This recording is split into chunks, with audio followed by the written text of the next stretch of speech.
I would hate to fucking not figure it out, but I only gave it 99%. That's my biggest thing. I would be so pissed. What could have happened if I gave it an extra 1%?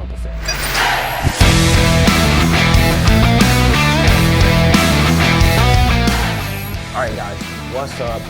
We're tuning in again here with the Alpha Media Podcast. Currently, right now, we're in Geneva, Switzerland. We came in from Lyon, France. We drove the train, actually. First time riding the train, which is kind of cool. We rode the train 2 hours here.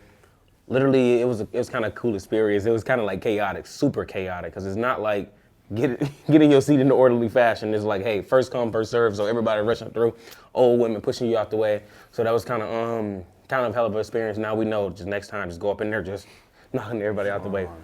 Just strong arming everybody, yeah. But welcome, guys. Thank you guys so much for tuning in. Today, all we're going to talk about really is how we're just going to answer some questions for you guys, like a quick Q&A. A quick Q&A podcast to basically take you guys through our lifestyle, how will we operate, how will we do certain things.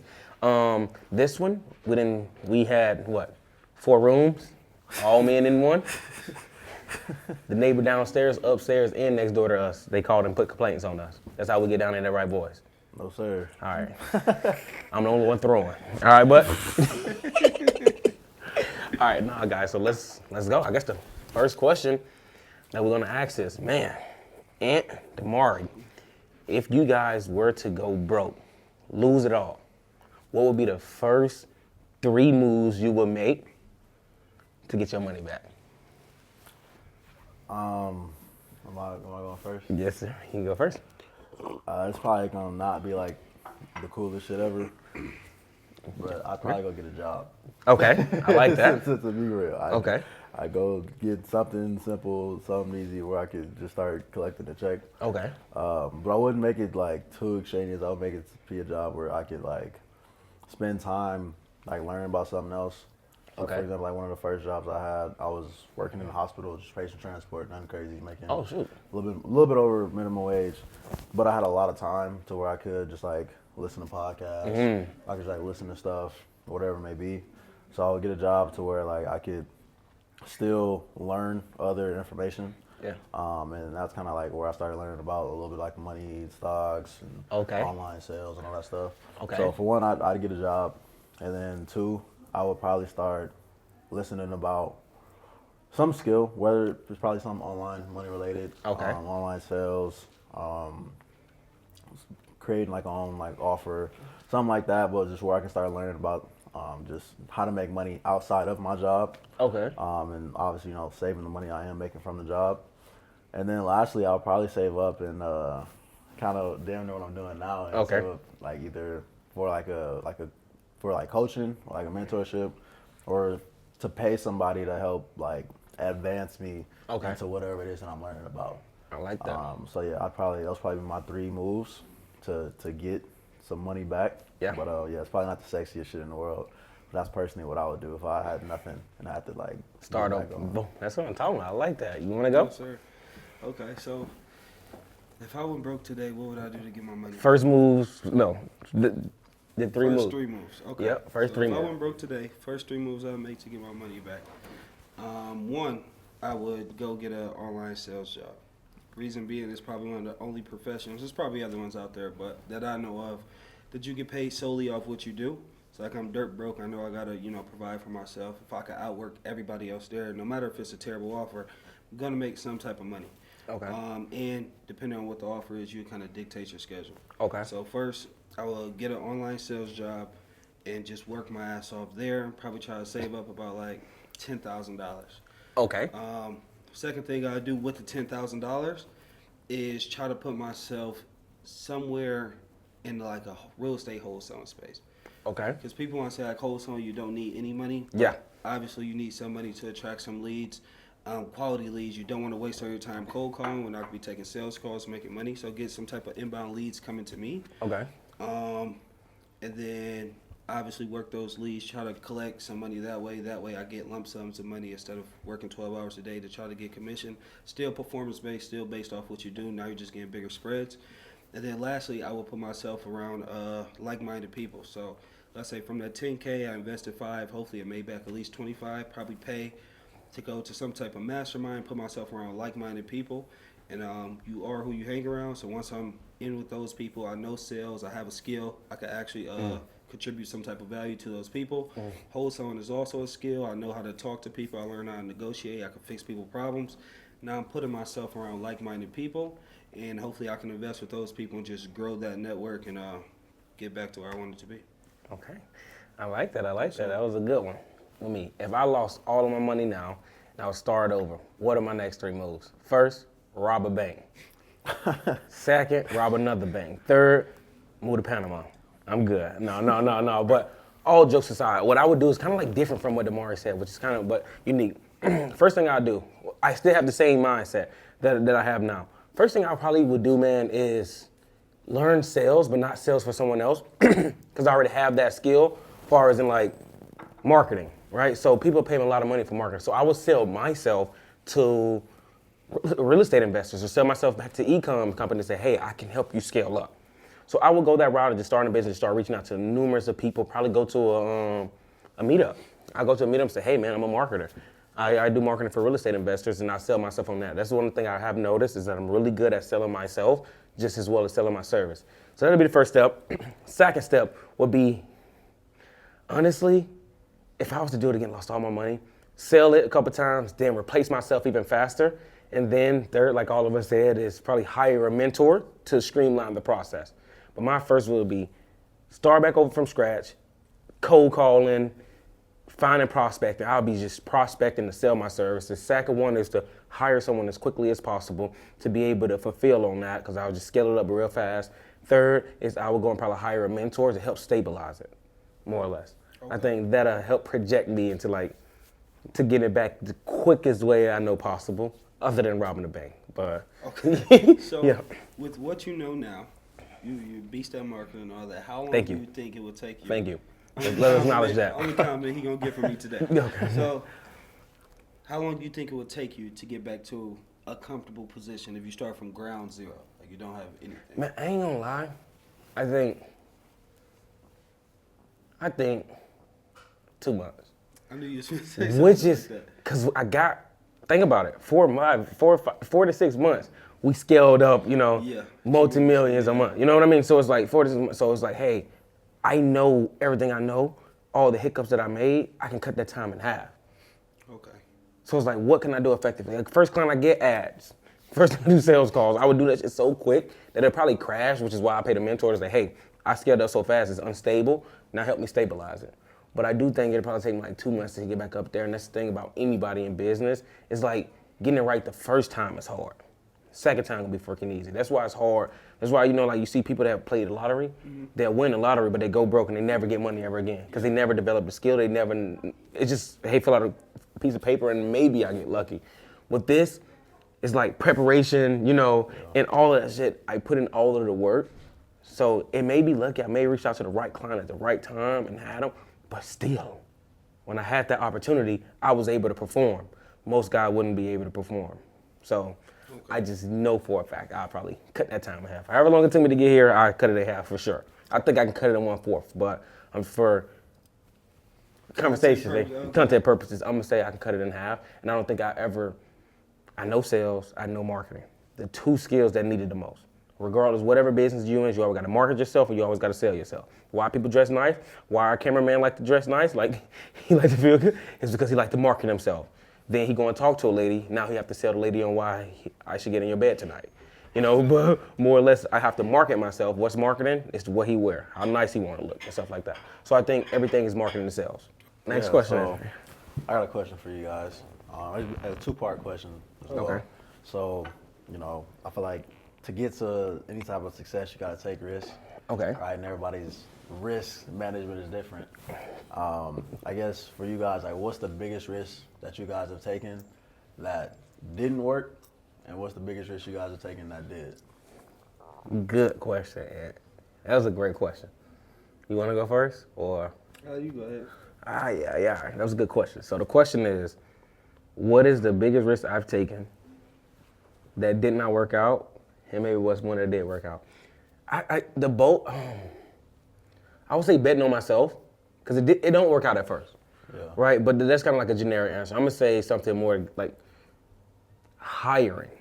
I've hired tons of closers, man, and I'm thinking you're gonna be freaking good. You're gonna be fired. You guys been and see them coming through. Hire some setters, like, all right, this is gonna be a killer setter. You're gonna go and kill it.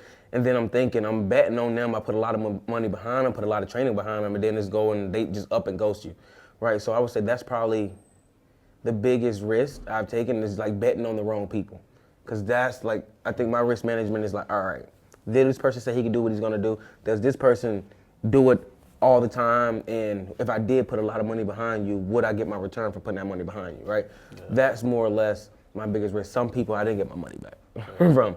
And I probably lost a lot of money, ran through a lot of closers, but we probably had like 10 closers lost, 20 setters lost. So you just go through churn people. And I will say the biggest risk is hiring too.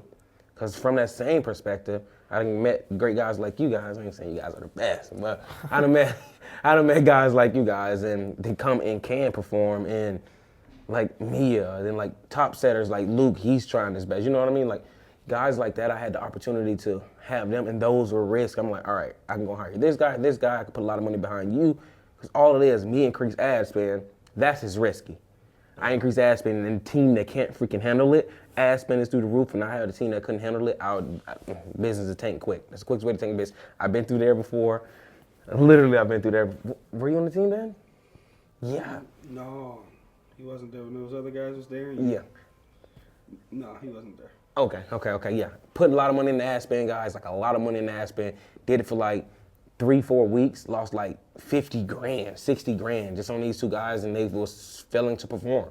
Then the next day, boom, I hired a setter. The setter was failing to perform. It was like just fail after that. But I think you got to go through those, because now I can see key things in other guys when I'm making the hires. So I guess, yeah, my biggest risk is hiring the wrong people. And my biggest risk that didn't pay off is hiring the wrong people. And the biggest risk that I took that did work out was hiring the right people. Okay. Kind of like the other side of the coin. We can talk about like investments and all that stuff, but I think that's more of hiring is super fucking important. No. I don't like that you said that. Why? Why? My answer is sort of similar. Okay. Okay, so the biggest risk I feel like was moving to Houston. Yeah, because you was the only person, and this is not a good guy. So you're the only person I knew down there. It was kind of random. I got the Air Force. Yeah. So that plays into a biggest risk. Okay. Well, would you say you moved down there because of me? No. Okay.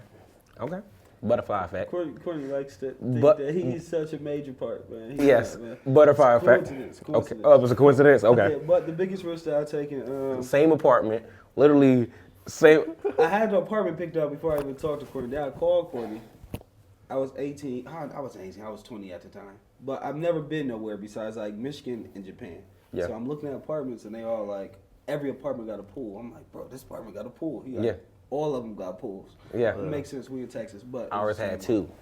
Ours did have 2 pools. Yeah. Doesn't mean it was nice, but okay. It had 2 pools. Okay. But biggest risk that I ever taken, I say, was getting out the Air Force to move to Houston without any experience, no money, in debt. Okay. Yeah. So that was the biggest risk. Why was it the biggest risk? Obvious reasons. I was 20, no experience in anything. I was a military police officer, so that I knew I wasn't going to be a cop. So that was out the question. Okay. And I went down there. Courtney had taught me like the basics of marketing, and I didn't have any clients. It was kind of like a Hail Mary, like, all right, I'm going to go down here, I'm going to get clients. I was kind of delusional, but being delusional is good. So I think that was the biggest risk. Yeah. And I think that was the biggest risk that panned out. Okay. But also didn't pan out, because I went down there. I'm obviously not dead or homeless or anything like that, but it didn't go exactly how I planned it to go. So, but it panned out in the end. It panned out in the end. Give us something that didn't pan out. I think the biggest risk that didn't pan out was me trying to start my own marketing agency. Okay. That was a shit show. Okay. I think I underestimated how much work it takes to like get to the point that where Courtney was at the time. So how he was explaining to me is, man, it's not that hard. It's not that hard. You know, you reach out to people on Instagram, you get some clients, you run their ads, you charge them X amount, you get one client that's gonna pay your rent, everything else you put back into a business, done deal. Boom. I'm like, okay, boom. Start cold outreach. I'm like, all right, I done DM 200 people today.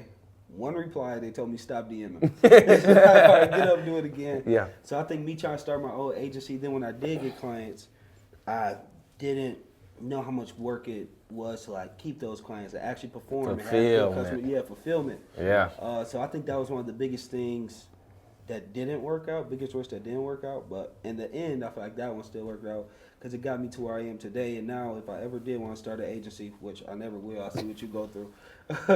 Don't do it. But I got a lot of skills and a lot of knowledge. I know. I feel like I know a lot. So. Yeah. Okay, that was nice. Oh, solid. What about you? Great question. Man, Highest risk tolerance you know. highest risk tolerance? Highest risk tolerance you know. No, I'm saying you got the highest risk tolerance out of all of us. No, that's real shit. My biggest risk I took that probably didn't pan out was probably like going the whole like ball is life route, putting all my money, all my time, all my energy into football. Okay. Just because I'm not playing football anymore. Okay. I was actually telling Damari this, like my last year. Like I had like the COVID year, like I was working at that hospital job I was just talking about. I had like a good amount of money saved up, probably like the most amount of money I've ever had saved up. Probably like close to around like 10 G's, which is not like nothing crazy, but like I had like money saved up. I was investing in stocks and shit. Like, big balling. I kind of like had some shit together a little bit. Okay. And I basically, bro, I blew all of that on just like an extra trainer. I was eating nothing but like good shit, like good food. Started eating like hella organic. I just put it all into football basically, just for that senior year. And that shit didn't pan out, bro. I was not that guy. I was not as like cold as I thought I was gonna be. Okay. The season just didn't pan out the way I wanted it to. And I was working like a motherfucker, bro. I was working out 3 times a day. I was doing all this shit, and it just didn't work out. I'm not necessarily like mad about it just because I did. Like I did send it, you know what I mean? Like I did. Like I have no doubts in my mind that like I kind of could have did anything a little bit different. But that's probably the biggest thing that didn't pan out because after the season I had nothing. I was in like a little bit of debt actually. Like I had no place to stay. So you went from 10 racks saved up to in debt by the end of it. Okay. Yeah. Ooh. I had like no place to stay. I was sleeping in my car a little bit. I was just like, fuck. Because like I was literally betting on the fact that like by this point, like I'm gonna have like agents trying to like reach out for me. You know what I'm saying? Okay. Train for the pro day, like go play in XYZ Bowl, That's get crazy. some more clout. So at the end of that season, bro, I was down. Like not like mentally, but I was just down. I was just like I didn't have nothing, bro. Okay. And yeah. But outside of the biggest risk I didn't That's pay crazy. out. Yeah. Biggest risk I took that did, and this also didn't play out like on time, kind of like y'all's as well. But it was just like quitting because I did have like a regular job, like a regular what do they call it, a corporate job. Okay. Right, my own little cubicle and shit. You know what I'm saying? Salary. I ain't know that, man. Okay. Yeah. And after and I was actually good at the job. It was sales related. Okay. I was actually pretty good at it. After about like 4 or 5 months in, I quit, and everybody was pissed. It's just because I just didn't because everybody was like, bro, like you're so good at this, like a year's time you'll be like this manager, really, like, this much, like you'll have this office, and I was just like, bro, that is not me. Like that's not the shit that I want. Okay. You know what I mean? Like I'm not trying that. to like progress in this hierarchy in here. Like, okay. Like don't be fucked up. That shit's cool. You know what I'm saying? Knowing that you'll make, you know what I'm saying, 150, you know what I'm saying, plus, you know what I'm saying, whatever bonuses and shit. Okay.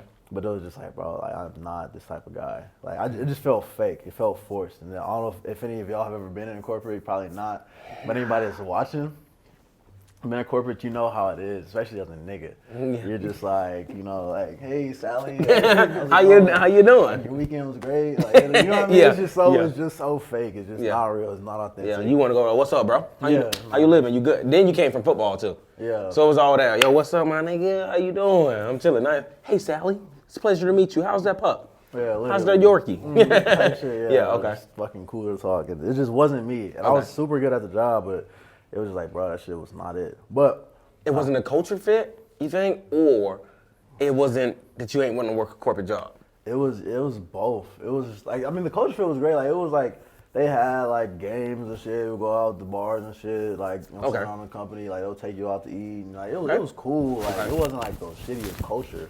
But it was just more so just the lifestyle. I did not see myself. Okay. Like I couldn't see myself working at this job 2-3 years and Okay. like, being the manager and this level, like all that. I was Okay. like, bro, I just not. I wouldn't be happy like deep down inside. Okay. Like, it would sound good telling people like, oh yeah, I'm the executive assistant Manager of this district, yeah. Yeah, like that shit was just like. Yeah. It was sounded great. You know, people Yeah. were like, oh yeah, that sounds amazing. But just deep down inside, I just knew Yeah, it wasn't for you. I wouldn't be happy Okay. doing that shit. But that's what. Yeah, after I quit that shit, obviously I wanted to get into the online world, but like that shit did not work out. Like it literally took me like a year's time to get to this point. Like, I quit. I tried being a copywriter, like an online copywriter. That shit didn't really pan out. Tried had my own little marketing agency, social media marketing agency. That shit didn't work out as well. I took some time to just like try and find myself, and that shit also was just like, I feel like I've talked about this before. I feel like you don't find yourself, you create yourself. But Okay, yep. It took me a minute to realize that as well, and I was just like, I wouldn't say twiddling my thumbs, but I was just like, well, fuck, bro. I'm pretty sure I'm gonna have to go back to corporate. Go back and hit that job up. Like, hey, I was good. You remember? Yeah. Okay.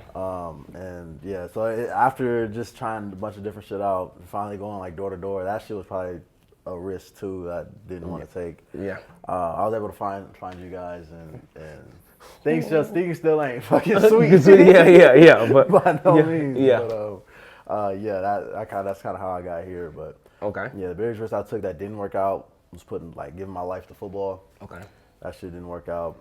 But biggest risk I took that did was just betting on myself and like getting into the online space. I like that. Eventually it did pan out, and I'm not mad at where I'm at now. Okay, I like that. If I was to add another one on there, it was kind of like me going to Houston too.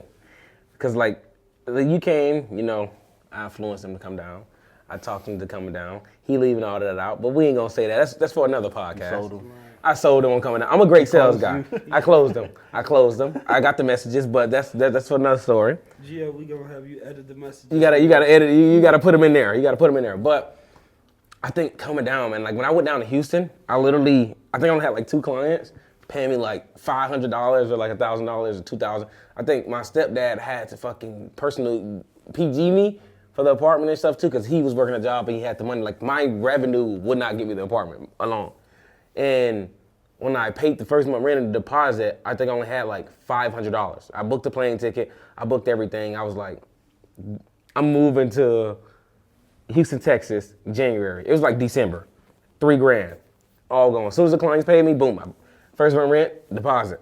I just started booking everything. I flew down, second time around the plane. I flew down and I had a book bag and I had a carry-on. Didn't know shit about check bags. This is my second time. But I had a carry-on in there. I had like jumpsuit. I don't know if I had jumpsuit, probably like 2 jumpsuits, man, a pair of jeans and slides, my blue slides. Those same slides, same slides. So I had those slides, and that's the only thing I had. Tennis shoes. If I did, it probably like some cheap Nike tennis shoes. And I had nothing down that bad boy, man. And I had books. I had probably like 20 books in my check bag. So I had more books, a laptop, and I just had like little stuff like that, like laptops, books, little stuff to try to help me get better, bro. Like two fits. And I just flew down there, and I literally spent, I flew down there and I touched down. I only had like $120 in my account. I can remember because I checked them like, damn, I only got $120 left. What am I finna do with this? All right, cool. I'm gonna get to the apartment. I'm gonna go there. I'm gonna stock up on some, some quick food. Because when this other client's supposed to pay me in 2 weeks, I will be good. Didn't happen. I missed my flight because I was just BSing. So I missed my flight. I ended up getting there though, but it was late. The leasing offer was closed. So guess what I had to do? Get a hotel room. Hotel room was like $80. Got the hotel room, $90. I think I ended up had like $20 because I had to pay for the Uber. So I ended up coming back and I had like $8, bro. I had like $8 to my name when I first touched down in Houston. But walking in there, unlocking that door, I'm like, oh shit, dude, this is my apartment, 2-bedroom. I went that $8, man. I went and bought I'm pretty sure Family Dollar still got them. It's those throws. You guys know those little throws, man? Went and bought a couple of those bad boys on the ground, pop them out, have that book bag, stuff it with clothes. I used to lay on that. And that's all I used to do. And I just sit on my laptop, probably watch TV, because I had to get internet too, because I had an online business. So that's all I did, man. That was all I did. Just reach out, read, podcast. It was just me changing my surroundings, and that was probably a big risk for me. $80 in Houston. I started off with 80. I had like $8, and I went to Family Dollars, they got those pieces. Those dollar pieces, man. Like, you know those dollar pieces I'm talking about? The shit you probably don't want to put in your body. Yeah. Boom. Square ones, man. Throwing bad boys in the oven. I kept burning the oven because you know you're supposed to put them on a tray. I ain't had no tray. Don't have it on the rack. And then I pulled it out, put it on the paper because I ain't had no plates or nothing. It had to be pizza because I ain't had no bowls, no plates, or no microwave. I don't think the apartment came with a microwave. It didn't come with a microwave. I didn't even have a microwave, bro. Damn. So I was like, and I got it. I had to eat it because I couldn't warm it back up. Jeez. So that was a big risk for me. It panned out great. And everybody used to ask why you moved to Houston, Texas. 2 million people. I was friendly, charismatics, ladies, man. No, let me stop. I whoop my ass. But I moved and I'm like, man, 2 million people. This is the way I'm gonna be most successful. Cause worst come to worst, ain't gotta DM nobody. I can just walk up into someone's shop and say, hey, you know I do marketing, I can help you out. That was my whole game plan. To come down there and get a bunch of clients. And fun fact, the client that's supposed to have been paid me in 2 weeks, didn't fucking pay, he backed out. Yeah. But I ended up getting like another client. I ended up getting like 4 other clients the week after that. Okay. So I think I was late on my first rent, like my first actual rent. It was so cool. It's a nice story, and I'll go more detail later, but that was the biggest risk. Do you think that you got those 4 other clients because that client didn't pay you and that was like, oh shit? And that made you like reach out more, go a bit harder? I think everything happened for a reason. I think, because it wasn't like, hey, I got this client because I reached out because he didn't pay. It was like, hey, I reached out to you 4 weeks ago before I even came down here, and you finally replied back to me because I've been putting in the work nonstop. I think you get rewarded for the shit that you do. Like, I'm a big believer in, like, most people want rewards now. Yep. I do this, I want to get rewarded. I go to the gym today, everybody love a pump. I want to have the biggest chest. I wanted, my chest to be 40 I want my chest to be 8 inches like Courtney's. I'm like, man, come on, man. You guys gotta come on with that. But hey, I want my chest to be big. But bro, this is 3 years, bunch of calories, bunch of macros, bunch of different diets, right? So it's like, when I start to disconnect from like, shit, dude, what's the worst thing that could happen? I ain't got enough money to go back home, to catch a flight. My people ain't got enough money to send me back home. And I got this in my name, and my stepdad PG'd it. So if I don't pay, it's gonna be on his credit. So I need to figure it out. And I think, man, but if you still working, you don't give up, when that opportunity comes, because it will come, just be ready for it. Most people don't want to be ready for it. I mean, most people, they want it so fast, and when they don't get it, they stop preparing. So when it does come, they're not ready for it. That's the main thing, is being fucking ready for the opportunity, because it's just gonna come. Yeah. It passed you by all the time. Did you guys know you walk past like 2 serial killers in your lifestyle? Like, you know what I mean? In your lifestyle. Most guys can't fight. All right, like that's my case. So be prepared for the opportunity. If you encounter a serial killer, you better know what you're fucking doing. So get in the gym and do some fucking push-ups or something. But that's what I mean. Like, you gotta, when that opportunity comes, you have to be ready for it. And that's some more, I was ready for those 4 clients. Because if I wasn't about stop working, I could have went and got a job instantly. Yeah. Because I wouldn't have been prepared for them. I probably wouldn't have saw their message. I would reply later. I think your life is how you set it up to be. Okay. How'd you learn that serial killer stat? I was looking at it, which is crazy, bro. You walk past, like, the average person walk past 2 serial killers in their lifetime. Okay. Or sociopaths or psychopaths or something like that. Yeah. Like, which is freaking crazy. I don't know, man. Are you prepared for that? Oh, come on, man. Courtney can't shoot. I'm a kung fu god. Watch this. Well, nobody believe in me, man. Nobody believes me, but that's how you want it. You don't want no one to believe you. Stay low key with it. No. But all jokes aside, though, you said that's kind of crazy, because I'm curious. Ant said he had the opportunity to make $150,000. Let's say in the next 2 years. But Ant, what would you say? This is kind of to the next question. 50 G's, you work for yourself. You do more hours, way more stressful, way more everything. Like, numerous of bosses. And what I mean by that, let me elaborate on that. Bosses, because I was telling you, like, everybody said they want to be their own boss. There's no way in hell I'm my own boss right now. I'm like, you guys are my boss. Like, hey, Courtney, this is what's going on. This is bothering me. Now I got to cater to you guys. Far as in the clients are my bosses, because it's like, hey, they decide I want to quit, I got to go and say, hey, Courtney, I'm going to quit if you don't do this. Like, all right, dude, I don't want you to quit. So that's just like way worse boss. Instead of me having one boss that I listen to and I get paid a lot of money, I have like fucking 200, like spread out over all over the place. So it's like 200 bosses that I have to cater to. you're saying you would rather go and make 50 grand a year than make 150 being a number two. Yeah. Working for yourself. You'll make 50 grand working for yourself, or you would rather make 150 working for another company. I know that shit sounds like crazy, like, cause you could just take the money that you get from working on like with the other company and just put it back into whatever it is that you want to do. And that's probably what I should do, to be real with you. Yeah.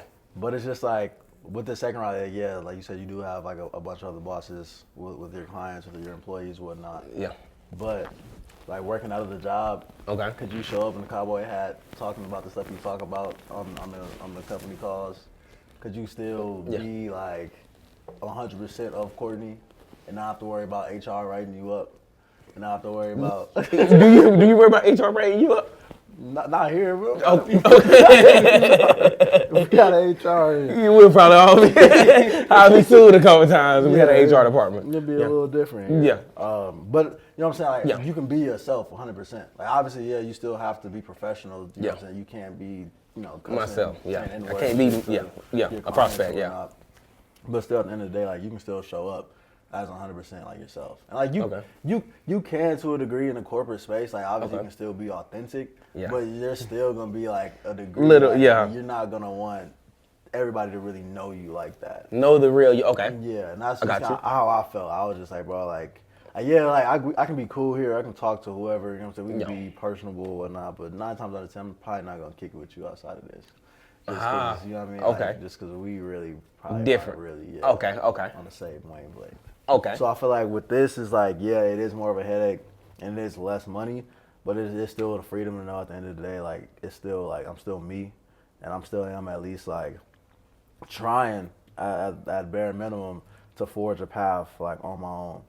That is just like, it's I don't know, like, it might not be unique to everybody else because people have been in the same situation and probably done better or have gotten, more money quicker. But still, for me, it's like, okay, at least I am like betting on myself, taking a risk, where it's like, okay, like, shit might not be the greatest. There might be somebody that is making 100K, even in the same role. But it's still just like, I'm doing this shit kind of like on my own time, and still like, I don't know, it just feels, I value like that independence, that like uniqueness more so than just the bread. Okay, the uniqueness, so you don't care about the money. To a degree. What's the degree?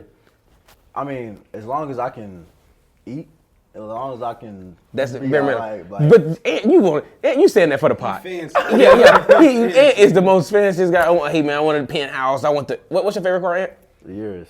Urus. Urus. What is that? $200,000-$300,000 car. As long as you can eat, ain't gonna be good enough for you. It's facts. Okay. But it's just like penthouse in Miami and want one in LA.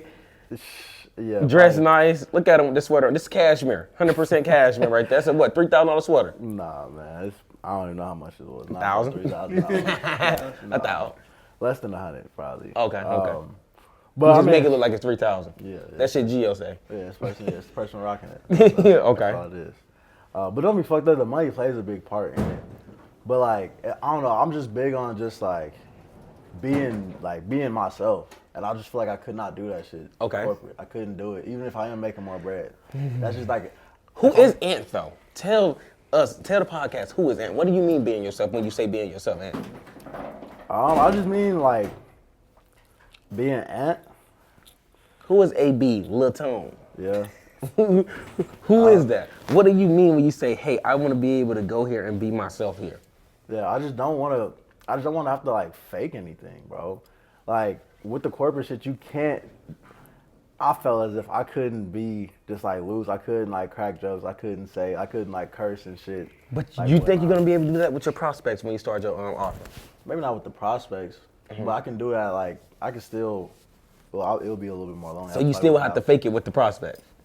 To a degree, they're gonna want. I feel like they will want. They'll see like the personal brand. They'll kind of want me to still be like. They'll like me for like, I guess, the me that I'm putting online, which is pretty similar to like the me that is in real life. I don't think I'd fake that shit. Okay. But I just feel like, I don't know. I just feel like it's just a lot more. It's just a lot more real. That's the best way I could put it.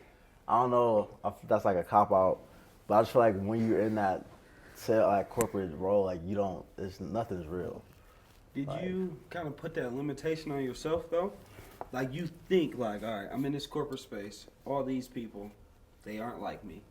I'm probably one of the only black people here. I can't be myself. Did you do that without trying to be yourself? Or was it just like, I feel like everybody who speaks about, I've never been in a corporate world, but everybody I hear talk about is always like, oh, I got a code switch. And I'm pretty sure you can't just walk up to your boss, what's up, nigga? Like, I know that's probably not the standard. Like you guys do me, but yeah. But I was, which is so crazy. I was telling your lady this. I was like, man. So if I'm more like you guys are more my boss than I am, which is crazy. And that's what I want you to realize. You're more my boss than I am of yours. How so? I get it. You get it? Okay. It's just more or less of, how can we make, it's like on this trip, I'm always worried about, all right, is Ant good? You know what I'm saying? Like is Ant good? Like my thought process is you motherfuckers the whole time. Like if you think about it, like I'm, all right, is Ant good? All right, I'm saying, man, hey, D, have you seen Ant today? No, I ain't seen Ant today. Man, did he get kidnapped? If anybody get kidnapped, it'll be Ant. Let's go check on Ant. That's crazy. We did say that. We said that last night. If anybody get kidnapped, man, it'll be Ant. So let me check. I can't spend time with my lady. I can't spend time here because I'm worried about you. I'm just like obsessed with making sure everybody's safe. Yeah. And it's kind of like, if you were to leave, Ant, you're valuable to the company. I want to make sure you stay at the company, right? So it's like, how can I make the experience of you being your real self at this company? So you're saying, hey, Courtney, like you don't take this hard. You guys gonna be like, all right, Courtney, I'm your boss, motherfucker. Get off the call. You better sell me my money. Make sure my shit quick. But it's more of a less. I'm trying to keep you guys on the team, everybody, because everybody that's on the team right now, I love you. You know, it's like, all right, I really care about it. I really want to help everybody get to the next chapter in their life. And I know for most people, it's literally just a chapter in their book. Yeah. You know what I'm saying? But it's like doing that chapter, I want you to feel like you're loved. So it's like, all right, what's the best way to feel like you're loved? Is me just catering to you. Like, the conversations I had with Mia, the conversations I had with, Matt, the conversations I had with Brandon, the conversations I had with you, the conversations I had with you. It's more, I'm coming from how you ask your boss. You know what I mean? Like, all right, these are the questions I want to know about Courtney, but now I want to know about you. So I can cater it to you, make it a better experience for you while you're here. Yeah, no, that's what shit. You know what I'm saying? Yeah. So you have to, like, that's what I'm saying, bro. Yeah. Everybody wants to be their own boss, but bro, the only thing you're doing is accepting numerous of other bosses. And way more stress, way more of a headache, bro. That's all you're doing. Same thing with wholesaling. The sellers, if they decide to back out, they're your bosses. When you're gonna hire people, they're your bosses. You just saying, basically, I wanna make all this, but it's a lot of risk. Yeah. It's a lot of fucking risk. Like, you know what I'm saying? So it's like, take all the risks, make the most money. Yes, but you go through the most headaches and you probably ruin most of your life. You know what I mean? Yeah. Like you neglect your health, you neglect your relationship. It's hard to not to neglect that. And I think it's a misconception, like on the internet, everybody tell them, hey, go and start your own business. I do think that's what social media have turned to now, because it's easy for me to sell you on starting your own business. It's easy for me to sell you on why you should wholesale with no money. Guess what? 98% of people that wholesale fucking never done a wholesale deal. 1% probably done, but they fell off. The other 1% is probably one of our clients, or we know somebody that declined up. You know what I mean? Yeah. So it's like those numbers are fucking crazy. Same thing with agency. You try the agency, the success rate here is like 30%, and not even, because bro, I think this is my second one. You know what I mean? So it's a little bit like 25%. You know what I'm saying? So you try copywriting, that was hard. You know, like. Yeah. It's easy to say, hey, I want to go start your own business. When you're young, I think you should try it for the person you're going to become. And you can see what you truly are capable of. Don't get me wrong. I do not say people shouldn't try it, but I would rather. Go ahead. Go ahead, ask it. Go ahead. I say you don't think it's more fun that route, though? Rather than, like, the corporate shit is like, you just know what it is. Like, you know. Do you, though? Come in, you still be great in corporate out. world. I ain't gonna count, bro. I was the best fucking. Any job I did, I was the best at. I will say that. Like, I was a cashier. Bro, I even, like, the CEO of Quality Dairy came in there and gave me his card. Was like, hey, man, we should go out and get some of these. Because I was, like, the best cashier, top cashier. When I was cashiering, I was the cashier of cashiers, king of cashiers. Everybody came to me, praised me, man. It was up in there. They was like, man, you were magnificent. But I give good customer service, which is what led on to the business why clients feel like their problems are being heard. So, like, I was myself. I ain't gonna cap. I was myself. Hey, what's up? I put a sign on the door. This is the, like my boss never told me to do this. I put a sign on the door. Hey, if you're having a bad day and you need free hugs, ask for Courtney. which backfired on me. Name is Courtney. Girl name is Courtney. Bunch of men coming in. Hey, man, I'm having a bad day. Where's Courtney at? Let me get a hug. I come out, a black guy come out like, this is not what I was expecting. I come out, it's like, oh, hell no. So it's most, like, probably 80% of them, hell no, but 20% of them, man, they needed a hug, and they was like, man, dude, I don't even give a fuck. Give me a hug. That was a cool sign. Pretty dope sign. Somebody took a picture and put it on Facebook, and people was coming up there just asking for hugs. But I did that just because I'm a nice-ass guy. Touchy-feely. You got a touchy-feely. How many hugs I gave you since we've been here? How many hugs I gave you? How many hugs I gave you since I've been here? Not too many. We can keep it that way. I gave more than Damari? Yeah. Okay. Relax. But, yeah, no, but I took and did that on my own. They didn't tell me to do it. I didn't fucking really care about doing it. I knew I wasn't going to be at that job for long because while I was there, I was working another job and I was trying my online dropshipping business. Yeah. But fuck, dude, when I was there, I'm there. But when I'm on a break, I'm worried about dropshipping. But I'm there, I'm like the best. So, yeah. That shit, I don't know, for me, I just feel like it'd be more fun not doing that. Just because I know at any point I could go back to it. Okay. I feel like there's like... Any point you can start a business though, man. But I feel like it only gets, I wouldn't say it only gets harder, but I feel like it's a lot, I'll have a lot more energy doing it the younger I am, opposed to the older I get. Bullshit. I don't disagree. Bullshit. Though. He get older, I say wait 5 years, he have a kid, he do all this. This is prime time. No responsibilities. He could go all in, fail right now, and be okay and always go back to corporate. That's Matt. Let's use my man's Matt, for example. Matt could go get a corporate job. Yes. But Matt said, fuck that, taking the risk and blowing you guys out of the water. This month. This month only. But think about that. He have that married, kid, goals, but it's more of a motivation factor. I think it's more the motivation, the more the drive.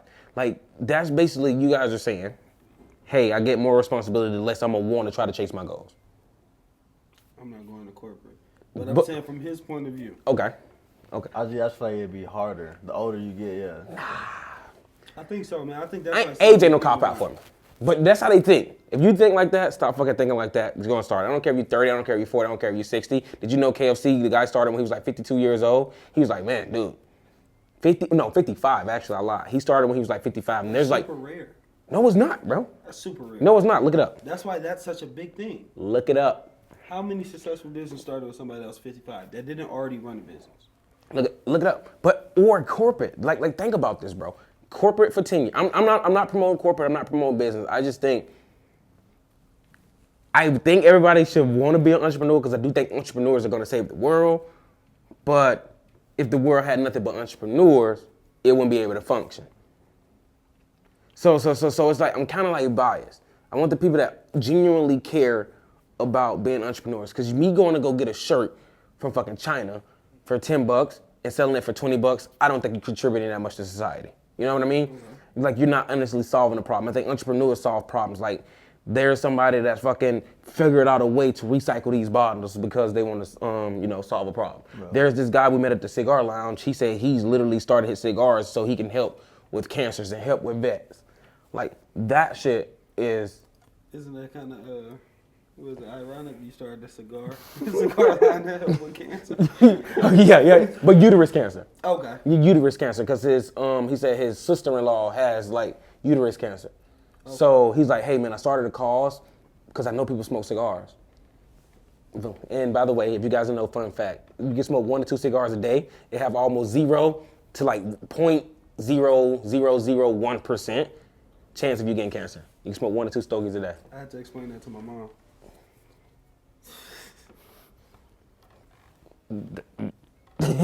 Yeah, so, yeah, but man, I'm a little biased, man, because I'm both ways. But I think that's more of a driver, bro, the older you get. But people cop out. It's different. Like, if I was 30, had a mindset like this, I'd try it. I don't want the regret on me, though. That's more of a why I think they should try it, because I don't want the regret of me not trying it. One thing you can say, copywriting didn't work, but I fucking tried it. It just didn't work. I tried it. Sales, I tried it. I wouldn't even start the Beastie thing. It didn't work, but I tried it. Yeah. I'm okay with that when I'm laying down. But like you said, people get stubborn, bro, like with the NFL shit. Yeah. Bro, you're not making it to the league. At what point, I'm gonna ask you guys this, because you guys are different parts. At what point should someone stop trying something that they know isn't working and you looking back at your friend? You looking at Damari. Damari said, hey, I want to be the best freaking wholesaler. He been doing it for 3-4 years. He been doing it forever long. But bro can't wholesale right. He can't manage a team. Every time you sell to him, somebody that got fired on his team, somebody all this. At what point you're like, Damari, wholesaling ain't for you. And should he quit or should he keep going? Should he go 50 years? Should he go 60 years until he died to try to make sure that thing worked? And he just suck at it. Yeah. It depends on what it is. Wholesaling. With the football, okay, wholesaling. I say, at what point do it start affecting your personal life? Or what's the, Oh, it's always entrepreneurship is going to perfect your, but like. to what extent though? Like you've been trying this shit for 10 years. Yes. And you're struggling to pay You the talk to rent? him. Yes. Okay, yeah. You talk to him. A lot of people shouldn't be 10, 20 years, bro. I've been in the game 20 years, but you haven't done 2 years. Like, consistently ever in your life. Yeah. Right. So that's a tricky one. I feel like with something like that, because it's like, man, are you investing? I feel like at the point that you stop investing into what the problems are, like, okay, I can't manage a team. You get money and then you go blow it all instead of, okay, let me go hire somebody to teach me how to manage a team. Whenever you catch yourself like, man, okay, I just made $20K, I didn't put any of it back into a business, that's probably when you should stop. I know like that's like a gray area. That's for wholesale. no. But you on the outside looking in. Exactly. No, that's what I'm saying. So let's say if me, I started my agency, I've been doing it for 10, 20, 30 years, and I'm like, man, dude, I'm gonna make this work. 30? Man, I'm gonna make this work. Yeah, 30 years. I'm gonna make this work. I promise you, I believe in myself. At what point should I consider giving it up? It's not for me. Because not everybody can be. Because it might pop on the 31st year. I tell you, it's That's what I'm saying. On the 30th year and it pop on the 31st year, and now you're a multi-millionaire. So you're. So whenever your tank is empty, you should still push past that. But that's what I'm saying. I can't tell anybody when to quit. But that's what I'm saying. You Unless telling me you I play always should put sports. past it. You telling me I always should put past it. So that means I should never stop. Because you only fail when you quit. You only fail when you quit. Everybody telling you, no, you only fail when you quit. You only fail when you quit. There's people that are failing because they should have quit. Like there's some guys that I feel like should have quit and went and did something else. Yeah, I feel like that's a big thing though. Like maybe it can still be like, maybe it's not wholesaling. Maybe you need to get into like Fixing and flipping. yeah or something. Yeah. Shit, you Yeah. know what I mean? Okay. Like you know what I Yeah. mean? Like maybe like it can still be like kind of like the same big goal, but Yeah. we can kind of take we can try Wow. a different path to get there. Yeah. Cause like that's what like with the football shit, like there's plenty of niggas that should not be training to try and play to get into the league Anymore, yeah. But like maybe if they start being like a GA or like a water boy or like a ball boy or some shit, Yeah. they could work their way up to like being a coach on the team in the NFL. Okay. You know what I'm saying? Like that's something that could be doable, right? You Yeah. spend all this time on all these different teams, all these different leagues and shit. So it's like you can still get to the goal. If the goal is to have X amount in your real estate portfolio or Yeah. just be a real estate professional making X amount a month, like that can still be doable. But if you're 10 years in to wholesale specifically and you still haven't cracked the code, it's like maybe let's try something else out. So it's more about the Still goal. real estate, yeah. Because I kind of see what you said there. So it's not more about the profession. It's more about what the goal is. Let's say I say, hey, I want to be financially free by the time it's like 55. Mm-hmm. I'm wholesaling for 10 years. Like, bro, you want to be financially free? I do not see no track record of you proving that you can be financially free with this wholesaling. You know what I'm saying? But try fixing flipping. All right, you did that for a while, but then we tell them don't fucking switch industries. Like if you're 18 years old, he's watching this podcast. We telling him, hey, bro, don't switch industries, but if it's not working out, switch industries. If you had to put a time frame on it, how long of a time frame would you put on it? Before you quit? Yes, bro. Like I mean, that's hard. That's- They go back to the goal. That's what I'm saying. What? It's like 10 years. And who should tell you to quit, or you should tell yourself to quit? Just tell yourself to quit. So if your lady telling you in your ear saying, hey, babe, let's go and try this. You've been doing this for 3 years. Our baby's not eating that much. I was just gonna say, okay, so what's your baby not eat? You should Our baby eating every other day. probably take a break. Yeah, take a break. Okay. Feed the kid. No kid. But your wife, you promised her the entire world. You promised her everything you want. She's sleeping in the car with you. And stuff is hard. Like, everybody love those success stories. Like, oh yeah, she slept in the car with me. Like, Albert Prezziato, like, his lady slept in the car with you. But most guys, lady did sleep in the car with them, but bro never got out of that car. You know what I mean? Like Albert, you did use it normally, right? So, Okay. but she was like, I'm gonna be a ride or die. I'm gonna be down for you. But he never got out of the car. He could have been super serious. but it just never worked. But he promised her the world. How long does she got to sleep in that car with him before she gives up? Never? She not obligated to sleep in that car, man. So she could leave. I feel like if he got her in the car, she could leave at whatever point. And I wouldn't be mad at her. Would you want your daughter sleeping in the car? Yes. Yes. Yes. Negative. No. Yes. For how long, bro? For how long? How long can your daughter sleep in the car for? She always have a home. But if she's choosing to go and sleep in the car with her man because she behind her man and she 100% support her man and believe in her man and her man, I'm an entrepreneur, so you can come to me and ask me for advice. That's what you want to start. But if she chooses not to come home, because he will have a spot if she have a spot. But he's choosing that, I'm going to be a fucking man on my own. I'm not going to go to your dad's house. And she's like, all right, since you taking that step, I'm going to follow you because I'm going to raise my daughter to choose right. So I'm going to follow you. I can go home and while you sleep in this car. No, but I'm sleeping in this car with you. I'll choose that anytime. That's different. Most people, you talk Podcast. about, what's the dude name?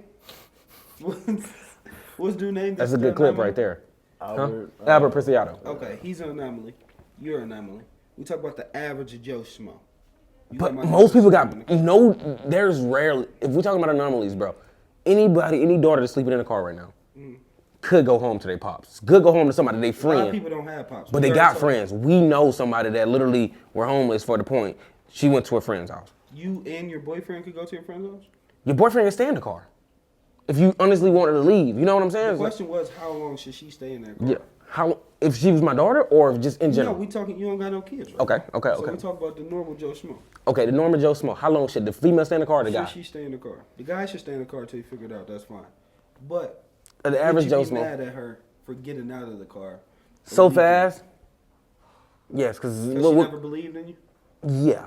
What if she has been believing in you? But like you said, I've been doing this shit for 3 years. All right, 3 years in the car. No. No, And- not 3 years in the car, but 3 years I've been trying it. Since I've been trying it, we haven't been paying rent. Now we're in the car.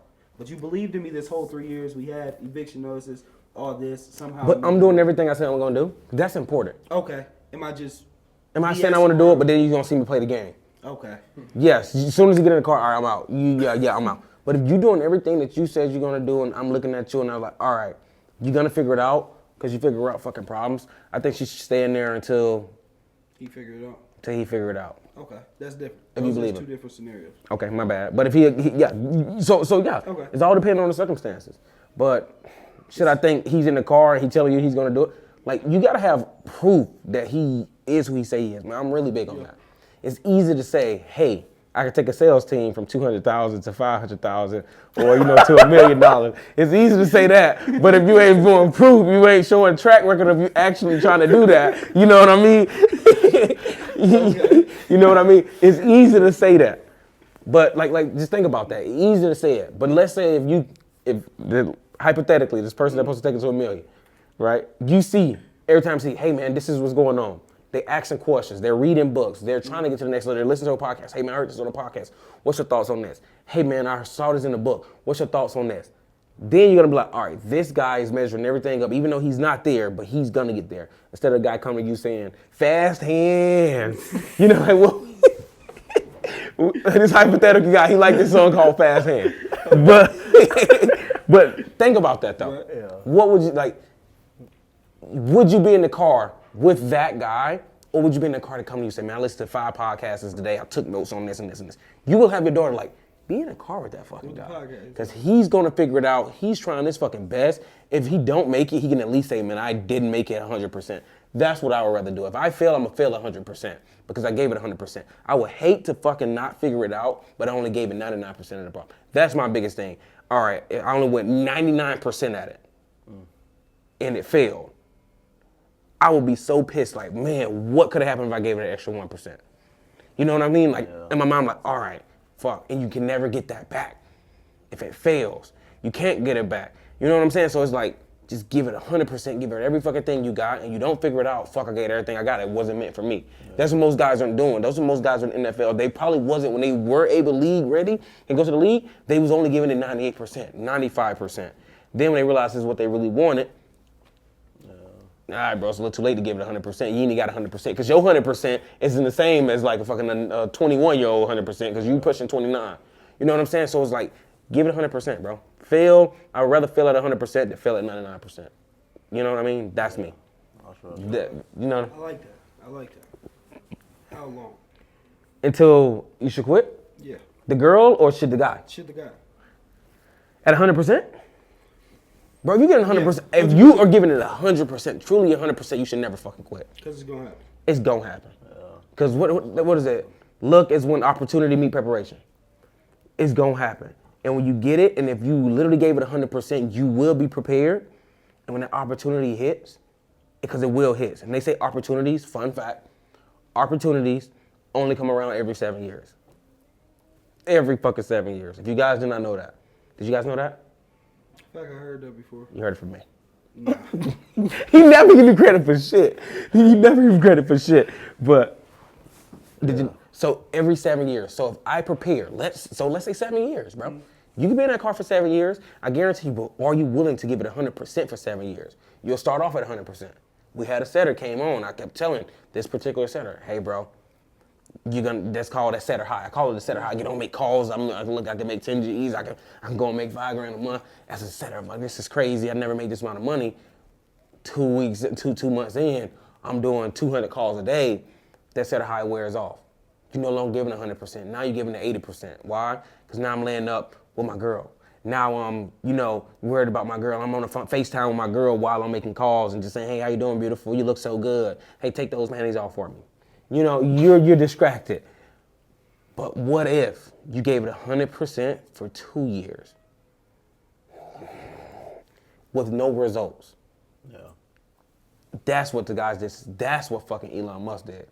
PayPal. That's what fucking Mark Zuckerberg did with fucking Facebook. That's what all these guys did. That's what Jeff Bezos did. 100%, 2, 3. That's what Walt Disney. That's what these guys all did, bro. Not even for 2 years, probably for 5 years. I give it 100% for 5 years with no money. I think Uber isn't even profitable right now. Whoever the fuck is running, they're giving it 100%, or whoever started giving it 100%, and not even profitable yet. I think. Don't quote me on it, but just imagine that. So if he's broke, and start the next Uber. Give it 100%, bro. But if he's giving it 99%, quit. As soon as you stop, as soon as you don't have the love for it no more, quit. And I don't think you're gonna have the love for it. I didn't have love for my marketing agency when I first started it. I started to love it, kind of like what you said. You create what you're passionate about. But I feel like 100% is probably the most important. 100% is the most important shit. If he's at 100%, if I'm looking at him and my daughter in the car with me, he's giving 100% of himself to his goal, and she's saying, hey, I feel like if I was young and I would follow you because I see you giving 100%, go follow him. I wouldn't be mad at her. Because if it don't work out, he did it 100%, didn't work out. Yeah. He'll fight for you at 100%. I don't want a nigga that'll fight me for 100%. You better, I go to bat for any of you guys at 100%. Not 80%, not 90%, not 99%. But as soon as the moment I see you guys only doing it at 99%, I'm out. You guys out, right? Because it's I'm willing to do it 100%. This is a 99% ass nigga when you could be 100. Nigga, just be the extra 1%. It's not that hard. It's not that hard. But I guess it's why it pisses me off, because they say we 1% different, or 1 or 2% different from monkeys and shit. But that 1% is a lot. Yeah. Oh, fuck time. 1%, 2%. Damn. Damn. You guys heard that? I get treated.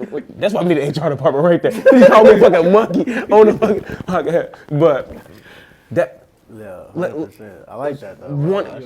That 1 or 2% game changer, bro. Fucking game changer. So how can I be kept at 100%? Do you think you will be better? Do you think you've given up until this point anything, in sales and everything in all of your roles, you've given it 100%? No, honestly, 100. What have you been giving it? Say 80 to 90. Okay. It's more in the tank for sure. What do you say on your calls, on everything related to sales, to get you close to your goals? How much you been giving it? Yeah. Since we were talking, I was just thinking about that. I don't think it's been 100 if I'm being 100 myself. I feel like it's probably close to 80, 85. I feel like there's a lot more I could do. Be real with you. You guys want my honest opinion? You can say some wild. Yeah. What's up? D operating at 60, and you probably operating at 40. Okay. I'm trying to. You guys probably 100 together. Gio probably operating at 50. I feel like if all you guys, you're like, damn, I'm not even in the podcast. But think about this. Gio can, magnificent editor, shooter. Gio should be worth easily millions of dollars. How good he is. But he's not. Why? Because he's operating at 50%. Gio can have that. Gio, fuck this. Let me get this good angle right here. And then let me edit it like this. But think about that. And because Gio was talking about it last night, that was just about when we was talking about the directors and shit. Shop, yeah. He's operating at 100. That guy, Michael Bay, 100%. Yeah. I'm not gonna shoot this movie at 99%. Them motherfuckers, we know is high stress. Yeah. Some shit ain't done right. They'll make you repeat a scene 20, 30 times. Just because I wanted to get it 100% perfect. The thing about trying to chase that 100%, you'll never reach it. That's what I'm saying. But you operating at 60, because when the last time you listened to a podcast? No cap. Listen to a podcast. When I last listened to a book. When? Like 2 nights ago. Why 2 nights ago? You operating a multi-million-dollar sales team right now. Why are you gonna listen to a book 2 nights ago? Okay. You know what I mean? Like, why are you not trying to learn every day? Because you got these people, 10, 20 people behind you saying, hey, lead me. But there's somebody on the sales team that's listening to more books than you, reading more than you. There's no way. You know what I'm saying? That's why I think you're doing that 60%. 40%er. Yeah.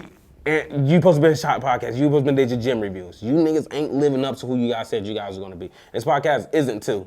Call you guys out of yesterday. He's like, fuck, we supposed to be talking about money. We are talking about money, but think about that. You know what I'm saying? Like, what would Ant do if you measured up and you looked at him and said, man, this is 100% Ant. This is AB. This is big tone. Yeah. No longer little tone. This is big tone. 100% myself, and nobody can tell me shit. Same thing with tomorrow. Like, fuck, everything I did, moving closer to my goal today at a 100% scale. If you don't figure it out, guess what? I didn't figure it out 100%. But let's say you fail right now. Or you're going to be pissed at yourself. I'm operating at 80%. Fuck, dude, if I would have just posted that reel every day like I said I would have, if I would have did this, I may would have got one client. That one client could have put that money in the ad spend, and that ad spend could have scaled me up to the next level. Yeah. That's what I'm scared of. That's missing that one little thing can change the whole direction of your business. Getting that one client, like, is like, I don't know. That's, I like that. Come on. But how long should he be in that car? Go back for it, sir. Until he stopped going 100%. Until he stopped going 100%. Because going 100% is hard, and nobody got the fucking stamina. They say it's really big when you're picking like people on the team. You got to pick the people that got the stamina. Like, it's okay. I could teach you something. I could teach you anything, right? If you got stamina, if you could keep going, when everybody quit, when everybody else quit and you just keep fucking going, that's hard. 100%. 100%. Not 80%. But who's on the team that you guys could say right now is operating at 100%? That you feel like operating at 100%, or the closest to 100%? Closest to 100 is Matt. I don't think he had 100 though. I think Matt got more than 10. Okay. I mean, he'll never hit 100. But the closest to 100, what do you say? Probably Matt. Which is crazy, and his track record showing it. Yeah. But if he was to fail, let's say he was to be at the bottom of the leaderboard of sales.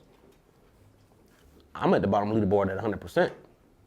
He's like, all right, hold up. I know something needs to be fixed because I'm going to try 100% try to fix it. But imagine you being at the bottom of the leaderboard at 40% or 60% or 20% or 80%. You're going to be like, all right, I know it's another 20% or something I should be doing, but I'm going to choose not to do it. That's that dog. That's that stamina, bro. You know about that shit. When you know, like, it's about stamina, like, who got the most fucking heart? Who got the most grit? Like, fuck, I don't want to do this, but I should be doing this now. I would rather go do this instead. But nah, bro, I'm going to sit here and I'm going to do this because I'm finna operate at 100%. Because guess what? When you're naked in the mirror, get done with a pump, and you want to take a picture, you have to look yourself in the mirror. You have to tell yourself. You know who did Man, I don't even know this guy's name. I met a random guy on the street. He was just telling me some stuff like that, man. But all jokes aside. That's real, bro. I like that. I need to hear it, man. Yeah. That's what I'm saying, my people. All right, next question.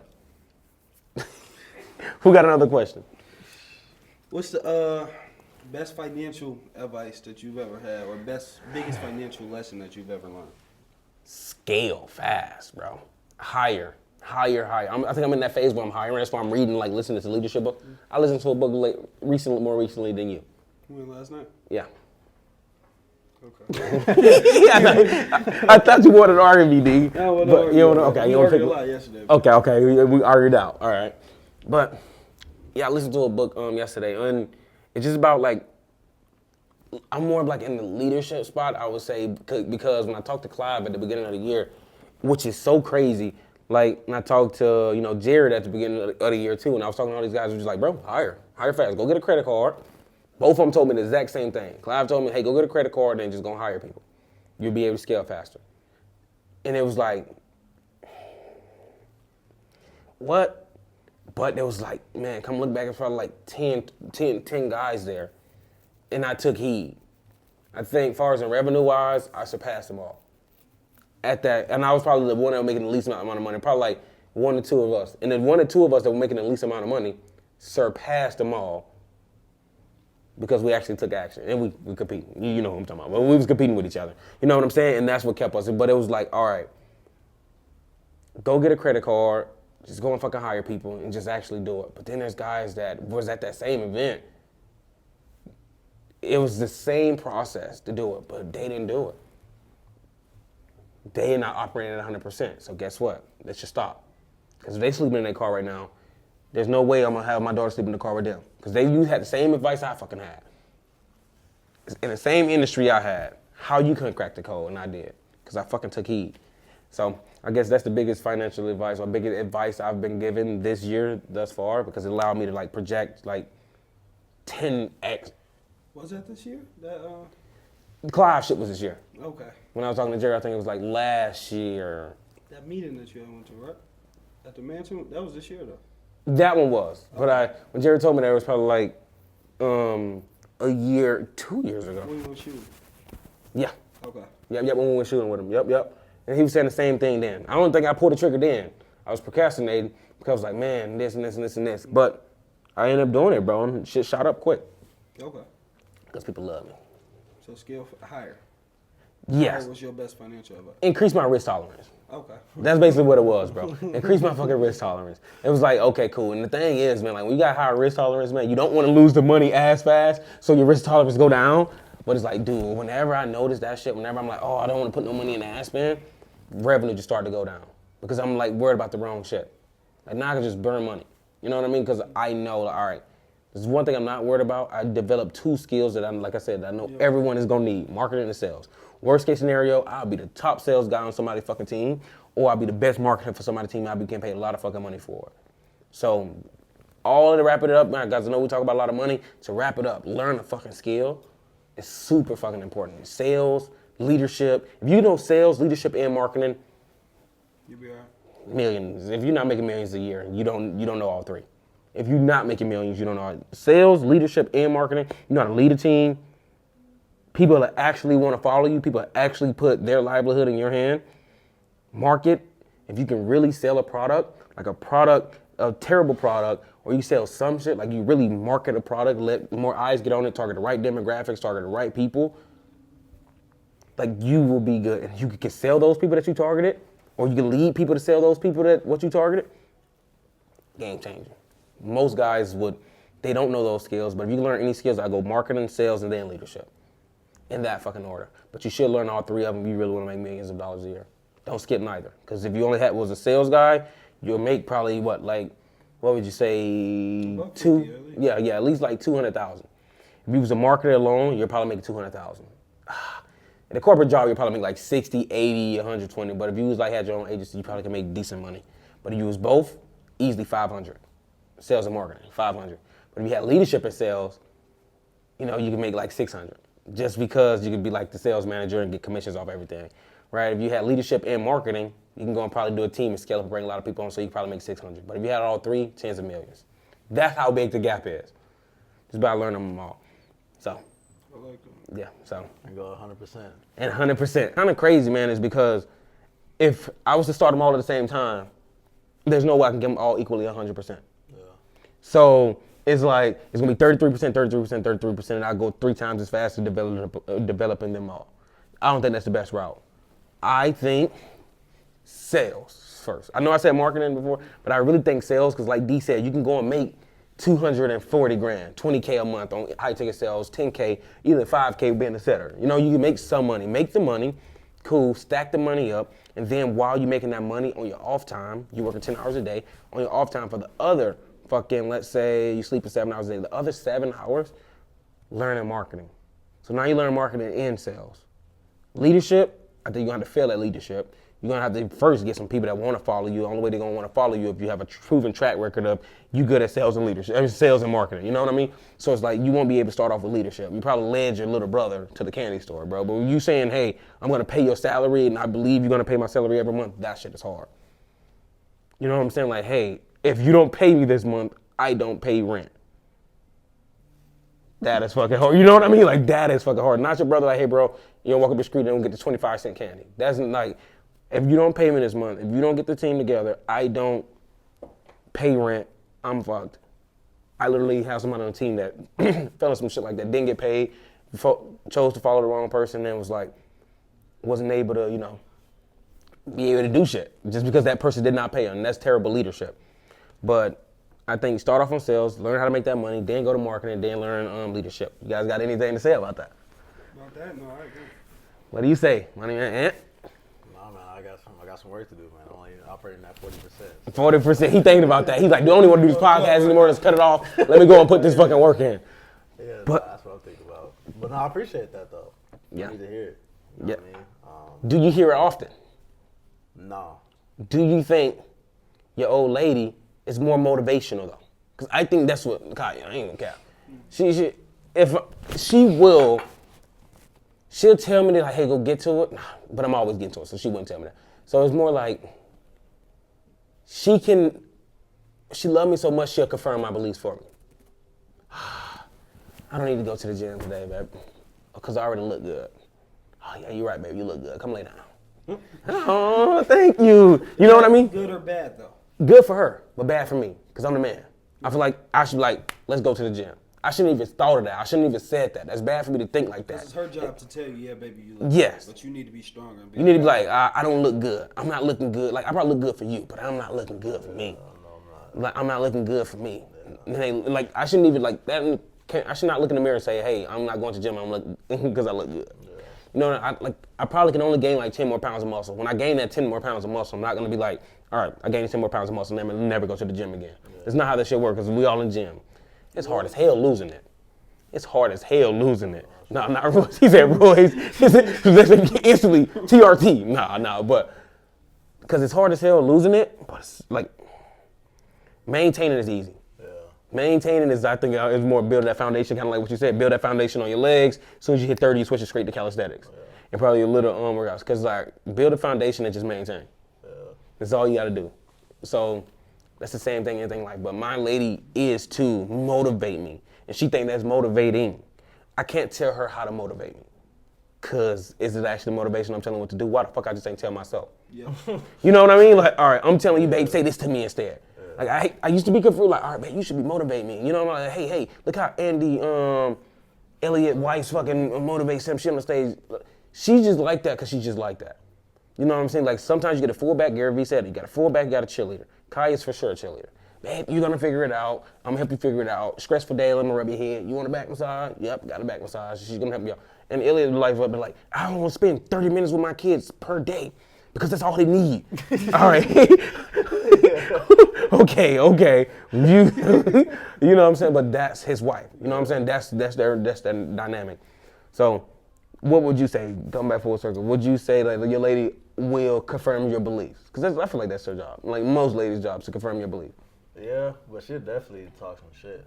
Like she's definitely like on the strip, probably like the most have kind of been like what's up with the content.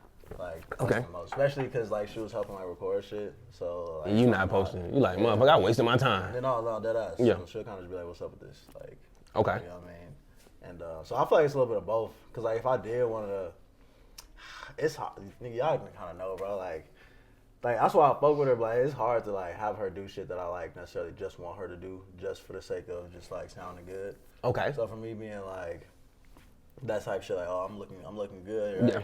Like she'll be like, yeah, but not that good. Okay. Like that new recording shit Okay. is working in yours. Like, Okay. Damn. Okay, that's some good motivation. You know Yeah. what I mean? It's Yeah. like, it's a little bit of both. I feel like, Okay.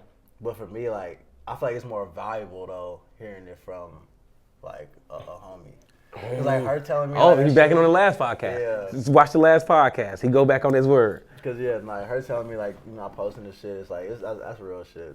But it's like, having a friend that has a marketing company that's making 6 figures plus a month, telling me the same shit, it kind of hits a little different. Because it's like, The messenger. yeah. You know, it's like Snick's actually done this shit. Doing, Has a yeah. proof of concept. Yeah. Opposed to Yeah. it's like, you're saying this shit, and like, don't be fucked up. I value, I doubt she watch this shit, but like, if she does, I value the fact that she is saying this shit. Yeah. It just hits a little bit different because it's like, you're not building nothing Yeah. up yourself. You know what I mean? So it's easy to just say, oh, it's easy. I feel like it's easy to like critique it when you're not like in the game type shit, but somebody that's already been in the game, already did it. When they say it, it's like, nigga. Yeah. And we both want your best interests at heart too. So it's like, okay. I get what you're saying though, bro. And I totally fucking agree with you. Like, okay, I can't see her being like super motivational. But I think, do you think when you do say I look good and she tell you, no you don't, what do you think that does to her? I don't think girls want to motivate you. Yeah. You know what I'm saying? I think you should be already motivated and they're just motivated for you. But I think if you was to go and tell your lady that so many times, oh, I look good, I need to go to the gym. But then she's gonna keep saying, oh no you don't, you should go to the gym more, go to the gym more. Then she's gonna be like, all right, why these guys keep trying to cop out the gym? What is all this? He's going to the gym for me, he's building his body for me. Then it's like, she get it twisted. Yeah. You know what I mean? So I don't think they should be motivating you. I think you should be like the one that's leading as far as in like, I don't need motivation. Yeah. Like whatever, give me, I don't need. You know what I mean? It's like, all right, yeah, you look good today, babe. It's like today, she's like, I don't fucking care. Yes, you do. No, I don't. I be blushing. I be seeing it. I do more blushing when I do this right here. HR department. But think about that. No, I feel that. Cause I don't want her to get too comfortable. Like, when have like her being there is motivation for me, for one. Like she is my motivation to a certain point. Second, but if I was to say some shit, I don't know. She can't. You don't need like that verbal, like, yeah, baby, you gotta go to a gym. Cause I told her to trust me. Yeah. Come down to fucking Houston with me. Trust me. Now I tell you to trust me, tell you to follow me. Where I go. And now I need you to motivate me when I tell you to come here? Yeah. Nah, I'm already motivated to get it. And you took the bullet, you bit the bullet and was like, all right, dude, I don't know you. I don't know, but I'm gonna follow you because I promise you I will. Shit, and I, like, all right, you doing everything you say you're gonna do. I don't need that motivation because I told you this is what I was gonna do and I did it every fucking time. Yeah. Most people need that motivation. You can't say, hey, I want my lady to follow me and then have her motivate me. Yeah. So that's why I think it comes down more from like your man. So it's like, I can motivate D. D can call me out on my shit anytime. How you don't call me out on my shit? You know what I'm saying? Like, they was like, all right, nigga. Like, damn, we was talking like a year ago or some shit. That nigga Damari came, I think I was walking, smacked my belly. Boy, you gonna look good. What, nigga? I'm good. Don't fucking touch my belly. You know what I'm saying? But Kaya look at me like, oh, man, you got a meat on you. You look kind of chunky. You like that, don't it? Yeah, man, I like that. Then I jump off the bed, do a new move. But with the belly and all, that's motherfucking cushion right there. But when D came and smacked my belly, yo, you getting a little fat. You like, all right, nah, you can't be thinking I'm fat, nigga. You know what I mean? Like, because we spar. You thinking I'm fat. You think you can take advantage of me. I ain't trying to be no victim. Yeah. So that's the difference. Nah, that's real shit, man. So that's why I think it's super different. You know what I mean? And that's why I think it means more when it comes from your people, because it's like, all right, I don't care if I hurt your feelings. Like, I genuinely don't care if I hurt your feelings, because I want to see you get. If I gotta fucking destroy your feelings to get you to your goal, you're gonna be sitting there like, fuck, I'm hurt. Like, damn, I'm here. Yeah. It's like I'm hurt, like I'm happy. Like that motherfucker hurted me the last fucking 10 years that I've known this motherfucker, but fuck, I'm here. Now let me go torment his life. You know what I mean? But it's like, all right, I'm here. Your woman, she's gonna like, I wanna make sure that you're having a hell of a time. You know what I mean? So what do you say to that? I agree. Okay. So like after, I want a cheerleader more than a fullback.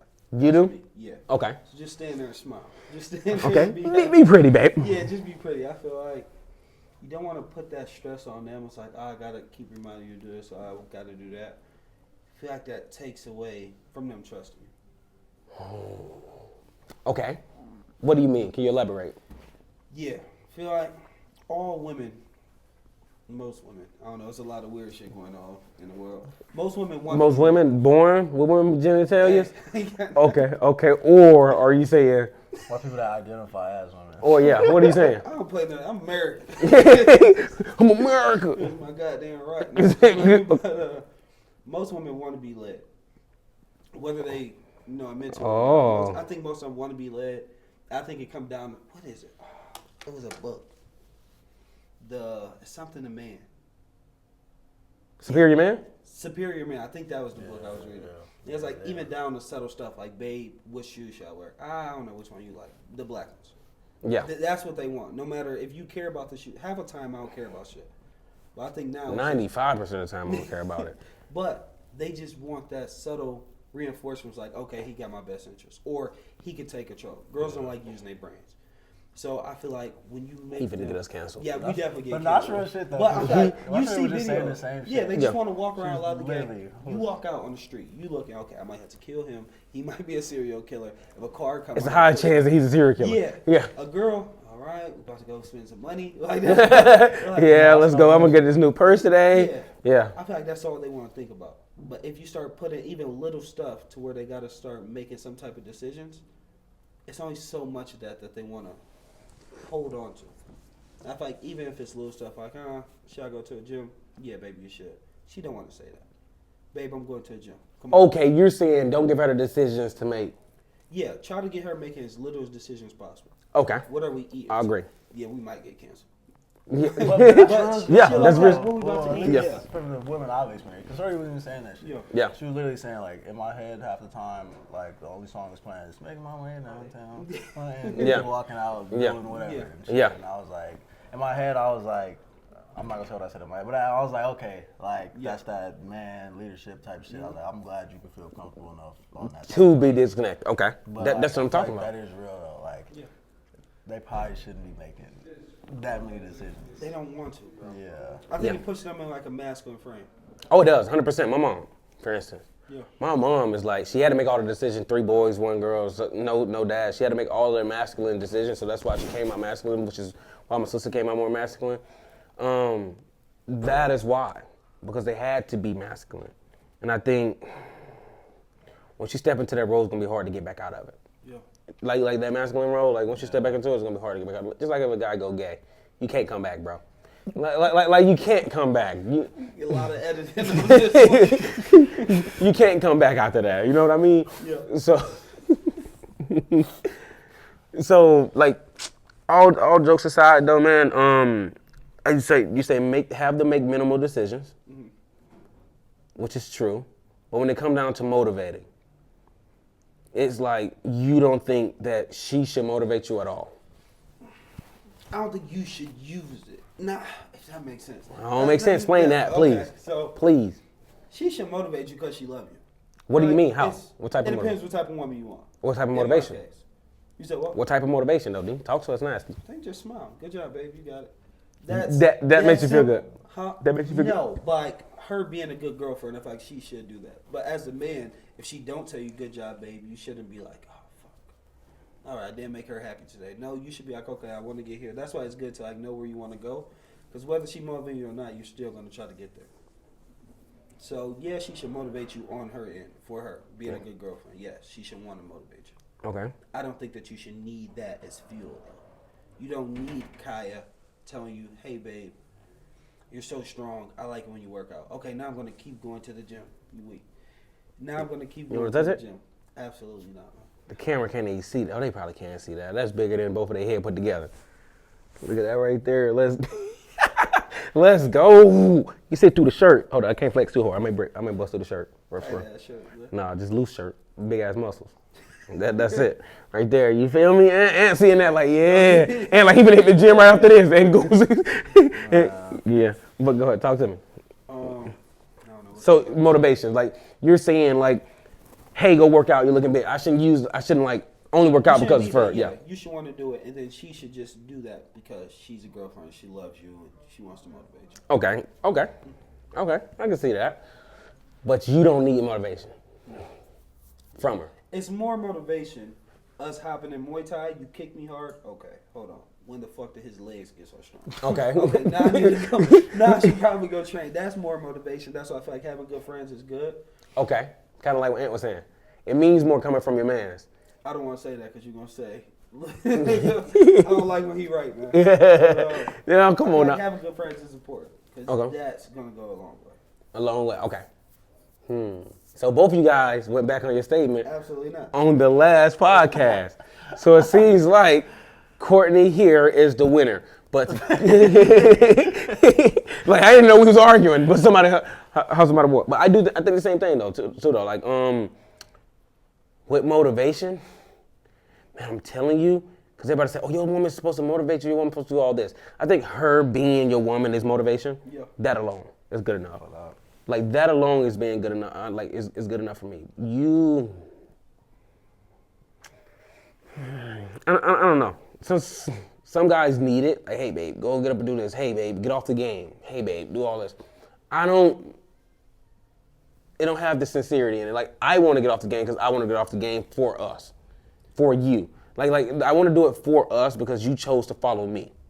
That has more pull to it than you coming to me telling me, hey, get off the game because you promised me this and this and this and that. Okay, babe, you're right. I did promise you that, and I did promise you that I wanted to be this. Yeah. So let me not bullshit. If your lady got to tell you get off the game, now you got a problem. But if your lady don't tell you, is that a problem? Because if you operating at 60% around your lady, she's not telling you operating at 60%, is that a problem? That's a good question. If you operating at 40% and your lady ain't telling you only operating at 40% with the other 60% at, is that a problem? Like they don't. Game is a different scenario. So let's exclude. Okay. Let's exclude this from game. Okay. Yeah, that's fucking crazy. But he operating at 50% on the game because he going to work and come back to the game. They don't see how you see. We finna get fucked up. What do you mean by this? He got his own thought process. He got his own thought process. Okay. You can put a name on stuff. Like you're up on that 60% because XYZ. This is what another 40% look like. Okay. You're business minded. You know what it's like to get there. I feel like your girl could see like, he could probably be doing more, 1,000%. But I feel like you can call out that you missing 40% because you know what that extra 40% looks like. Okay. So I feel like no, it's not wrong of them because they probably don't know what the fuck to say. Even if they do see it, it's like, I don't know. If they did say, how would it make you feel? Be some fire in the ass. But I'm saying, what does it mean more coming from though? If Ant say, hey D, you operating at 80%. Your lady come and say, hey babe, you operating at 80%. You should be more. Who's gonna hit more? Like it's gonna hit more when she say it, cause I'm taking away 20. Like that 20% is being taken away from her. Yeah, in our future. Yep. Yeah, in our future. So it's gonna, yeah. Okay. Okay. Absolutely. But you don't think she should? She shouldn't tell you. I'm not saying that. I don't think it's her job to tell. It's not her job. I think if she have to tell you, bro, you fucked up. You don't need her. Yeah. Like you need probably a man. Like I really think that like if you need your friends to motivate you, that's what I'm saying. You need to be gay. Again. That's what I was saying. Yeah. Okay. Yeah. Be specific. You need to be gay if you need. Because she leading you now. Yeah. Unless you want to be led by a woman. Guys are into that. I don't know if you guys are into that. I don't think you guys are into that. But you guys may be into that. You know what I mean? You got to put that out there because you already going to get us canceled. So I got to at least make it seem like I'm on their side. Right? They, them, there, right? You know? So. You getting canceled too. But all jokes aside though, man, which I had to say like 4 times so we ain't get canceled. That is my buffer right there. All jokes aside. It was a joke, guys. I really don't think she should be motivating you. Like, if you operating at 80%, but I do think that will put a fucking fire under your ass that you never had under your ass before. There's nothing I could do. Yeah. Like, damn. And you're gonna go hard. But man, you shouldn't need that. It'll hurt me for me telling her that I'm gonna get her there, get her to whatever, and that I'm not doing it. I'm not doing it at 100%. Babe, I promise you this is what your life gonna look like if you fucking bet on me. It's what you want the life to look like. It's gonna fucking look just like this. Give me this amount of years, cause I'm gonna do this. And she see I get up every day, read a book. She see every morning I get up, I fucking stuck to my diet. I did my macros. I hit the fucking gym like I said I was gonna do. She see every day I'm fucking having one-on-one calls. And when I first started off, that's all Kaya seen. All she seen was me just going crazy. Like, all right, cool, one-on-one calls, team meetings. After team meetings, sales calls. Sales calls, after this, we jumped into this. Me doing what I wanted, like, what I wanted to do. And she just saw, like, looking back 6 months, it's like, man, it took, because we dated almost 4 years now, it took this guy 3, because I was that gamer guy, but she never had to tell me to get off the game. Yeah. You know what I mean? So I still was making like 10K a month playing the game. So when you said get off the game, it's kind of crazy. But I was still making like 10K a month playing the game. But I'm like, man, I promised her this is what her life's gonna look like. I'm operating at 60% right now because I'm gonna go and play 3 hours of the game and go and talk to, you know, Hollywood. So go and talk to one of these guys just because they cool friends. I used to play the game with them during COVID, right? So she just saw it like, all right, the proof is undeniable that, all right, when he got up the game, when he put that extra fucking 40%, and you can start off with the extra 40%, start off with the extra 20%, start making a little bit more money. Shit, hold up. Let me read a little bit more. Or then it's not even reading. Most of the time it's not reading. Most of the time it's like, all right, I can go watch a YouTube video. You want to watch one of Any for Seller podcasts, bro, and be good. Like you could be fucking good if you watch one of his, you know, his talking podcasts and they're talking about business. You could be fucking great when that happens, you know? Go and listen to podcasts. Go and look at the Petra Bet David, not the like value, like the old value team, like the old one when he was talking about how to hire people and stuff like that. Cause that's all I used to listen to when I was trying to hire people and stuff like that. But I think when I started to do that, it's become like, all right, 100%. My life's gonna look good. I can't go to operate at 80% now. When she know what 100% me look like, that's the only way she can hold me accountable. Yeah, you're not who I decided to date. Yeah. You know what I mean? Like when guys get fat, yeah, that's why divorce happens. You're not operating at 100% like you said you were, or like you did before. I saw the best you. That's the only way I think she can honestly call you out. If your lady never called you out for operating at 60%, she never seen you at 100. You never in your life operated at 100. Just imagine where you would be right now. Instead of watching this podcast with 3 guys dicking around, talking about money, you at home watching the podcast right now, probably less than 10 grand in your bank account. That led you to this moment, to watching this podcast. So here is a public message. You gotta put that thing up there, beep, beep. You know that this is a public message, guys. Try it at 100%. Give yourself 3 years of you going the hardest you can go in your fucking life. Give it everything you fucking got. And on the 3rd year, guys, you ain't where you should be at. That's because you did not do it 100%. Because Gary Vee, I watched a podcast a long time ago. This is the hardest quote I took, man. I said this hard. He was like, if I was to tell you an exact way for you to be a millionaire right now, would you do it? Everybody answers yeah. Everybody answers yeah. Yes, an exact way to be a millionaire. But I want you to work 18 hours a day for the next 2 years without taking a fucking break, without taking a holiday, without doing anything. You just work 18 hours a fucking day on your dream. That's all you have to do for 2 years. You're going to be a millionaire.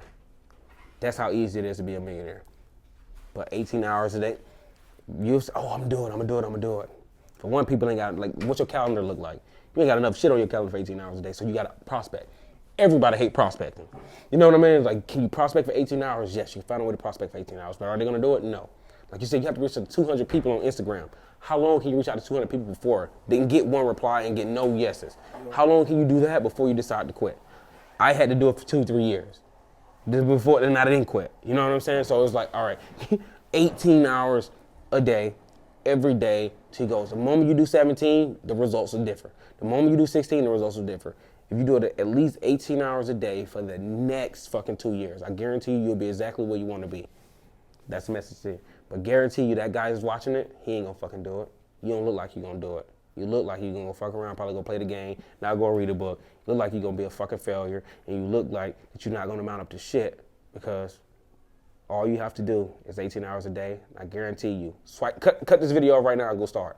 He ain't gonna do it. He gonna push it off to the New Year's. But that's what society is now. You know, so that kind of like wraps it up, guys. Or you guys got any more questions? Nah, bro. Let me get. I got some editing to do, nigga. Okay, that's what I'm talking about. What's up, D-Butt? You got any more questions? No, sir. All right, you guys want to tell them your IG handle? Yeah, man. Go follow me on the gram at Beastie Baron with a Y, not an I. Tap in, man. Tap in. He gonna be posting more. You guys heard it here on this pod. Beastie Baron said he gonna be posting way more. Yes? Yeah, I ain't got no fucking choice. That's what I'm fucking talking about. D? Damari gave us 3. Simple, spell it out, sound it out. Oh, yeah, sound out. Are you gonna be posting? Yeah, I gotta get some stuff from Gio today, but yeah. Okay. How long are you supposed to get that from Gio? I was supposed to do it last night. Okay. I saw you texting me. Gio, are you in your room? Yeah, we drunk. Flirting and stuff. I'm flirting with Gio in the group chat. I'm like, are you in your room? I'm like, Gio, do not fucking reply. He didn't reply either. He was like, Just go scrape on his door. yeah. Open up. But all right, man, guys, thank you guys so much for tuning in. I really hope today you kind of see that we're really real life ball busters, I guess, and just like holding each other accountable, because accountability is probably more important than anything. I guess that's what the next podcast will be about, is accountability, how we are able to hold each other accountable, especially on this trip, because guess what? Ant is next door to, Damari. So it's easy to go in and knock on the, hey, why you're not getting no closes? So it's super important to hold each other accountable, and having some accountability partners that are actually doing what they say they're gonna do is super, super good. And your lady don't need to motivate you. Don't believe all the fucking hype. You should be just motivated by your lady. Or if you don't have a lady, bro, just motivate yourself. You don't need no woman to help you get to the next level. You need a woman to be successful, but you don't need a woman to be rich. So just remember that. All right, guys, see you guys in the next video, and it's a pleasure. Peace.